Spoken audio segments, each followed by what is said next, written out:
नमस्कार, मैं हूं अभिनय आकाश और आप देखना शुरू कर चुके हैं प्रभा साक्षी का special show yes my Lord. Supreme court से लेकर लोअर कोर्ट तक के वीकली राउंडअप में सप्ताह कानूनी खबरों के लिहाज से काफी उथल पुथल वाला रहा।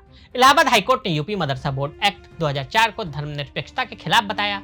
सुप्रीम कोर्ट ने पीआईबी की फैक्ट चेक यूनिट को अभिव्यक्ति की आजादी के खिलाफ कहा। चुनाव आयुक्त की नियुक्तियों पर रोक से सुप्रीम कोर्ट ने इनकार कर दिया। सांपों के जहर वाले केस में घिरे यूट्यूबर एल्विश यादव को राहत मिल गई। भारतीय स्टेट बैंक ने हलफनामा दाखिल कर सुप्रीम कोर्ट को जानकारी दी।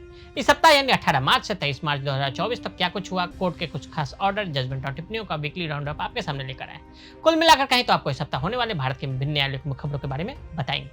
केंद्र की फैक्ट चेक यूनिट पर सुप्रीम कोर्ट की रोक। सुप्रीम कोर्ट ने केंद्र सरकार के फैक्ट चेक इकाई बनाने के लिए जारी अधिसूचना पर रोक लगा दी है। केंद्र सरकार के बारे में फर्जी खबरों का पता लगाने के लिए पीआईबी के तहत फैक्ट चेक इकाई बनाने के लिए केंद्र सरकार ने नोटिफिकेशन जारी किया था। सुप्रीम कोर्ट के चीफ जस्टिस डीवाई चंद्रचूड़ की अगुवाई वाली बेंच ने बॉम्बे हाईकोर्ट के फैसले को खारिज कर दिया। सुप्रीम कोर्ट ने कहा कि नोटिफिकेशन पर स्टे जरूरी है। अदालत ने कहा कि इस मामले में गंभीर संवैधानिक सवाल है और तय किया गया कि नियम को विचार और व्यक्ति के अधिकार के तहत हाईकोर्ट द्वारा आकलन करना जरूरी था। चुनाव आयुक्त की नियुक्ति पर रोक से सुप्रीम कोर्ट का इनकार। सुप्रीम कोर्ट ने चुनाव आयुक्त की नियुक्तियों को चुनौती देने वाली याचिका खारिज कर दी। शीर्ष अदालत ने कहा कि आम चुनाव होने वाला है, ऐसे में इससे अनिश्चितता और अव्यवस्था वाली स्थिति पैदा हो सकती है। सुप्रीम कोर्ट के जस्टिस संजीव खन्ना की अगुवाई वाली बेंच ने मुख्य चुनाव आयुक्त और उपचुनाव आयुक्त एक्ट 2023 पर अंतरिम रोक लगाने से इनकार कर दिया। कोर्ट ने कहा कि सुप्रीम कोर्ट की संवैधानिक बेंच ने 2023 के फैसले में कहीं भी यह नहीं कहा कि चुनाव आयुक्त और मुख्य चुनाव आयुक्त की नियुक्ति के लिए बनाए जाने वाली कमेटी में न्यायपालिका का सदस्य होना चाहिए। फैसले में एक पैनल बनाया गया था जिसमें पीएम, नेता प्रतिपक्ष, सुप्रीम कोर्ट के चीफ जस्टिस को रखा गया था।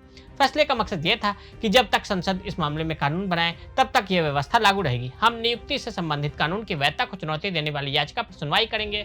कोर्ट ने केंद्र सरकार को जवाब दाखिल करने के लिए भी कहा है। यूपी मदरसा बोर्ड एक्ट असंवैधानिक। हाईकोर्ट की लखनऊ बेंच ने 2004 में पारित किए गए उत्तर प्रदेश मदरसा शिक्षा बोर्ड के अधिनियम को असंवैधानिक घोषित कर दिया। साथ ही कोर्ट ने इस कानून को यूनिवर्सिटी और ग्रांट कमीशन एक्ट की धारा 22 के खिलाफ भी पाया।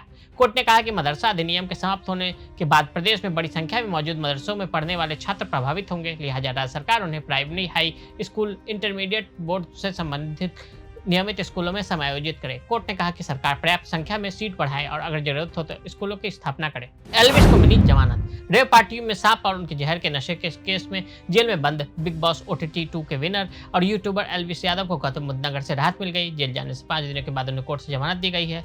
उनकी जमानत पर लोअर कोर्ट में सुनवाई हुई। एल्विश के वकील प्रशांत राठी और दीपक भाटी ने बताया कि डिस्ट्रिक्ट कोर्ट ने जमानत दे दी है।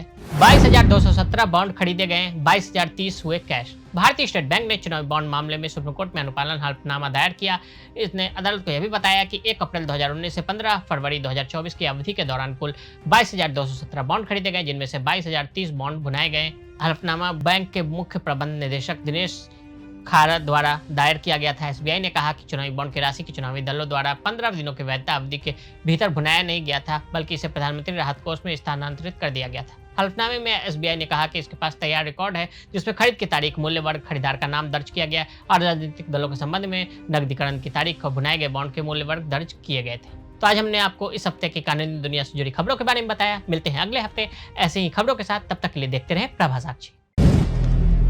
अगर आप भी लेना चाहते हैं देश दुनिया की तमाम जानकारी तो आज ही सब्सक्राइब करें हमारे चैनल को।